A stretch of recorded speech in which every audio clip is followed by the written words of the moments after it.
Nu skal vi lære reglen om dobbeltkonsonanter.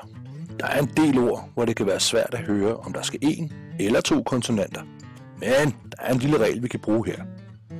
Sjovt nok skal du for at kunne sætte dine konsonanter rigtigt vide noget om vokalerne i det ord, du er i tvivl om.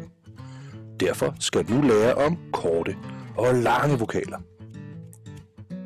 Alle vokaler kan være både korte og lange. Vi kalder dem korte og lange, alt efter hvor lang tid vi siger deres lyd.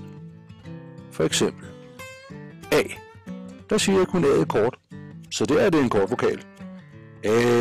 Der sagde jeg det langt, så der var det en lang vokal. Hvis man lytter efter, hvor lang en vokal er i et ord, så kan man faktisk vide, om der skal en eller to konsonanter i et ord. Reglen er: kort vokal, 2 konsonanter. Lang vokal, 1 konsonant. Og nu nogle eksempler.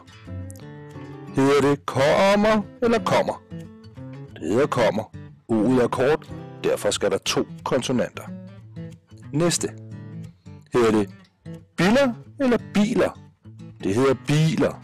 I'et er langt, og når vokalen er lang, så skal der ikke 2 konsonanter. Igen. Hedder det hoppe eller hoppe? Det hedder hoppe. U'et er kort, derfor skal der 2 konsonanter. Her er nogle flere eksempler. Mobbe. Den er kort. 2 konsonanter. Biller. Kort. 2 konsonanter. Rolle. Kort. 2 konsonanter. Komet. Aha, den var lang. Det hedder ikke kommet. Derfor skal der kun 1 konsonant. Så er det faktisk heller ikke sværere.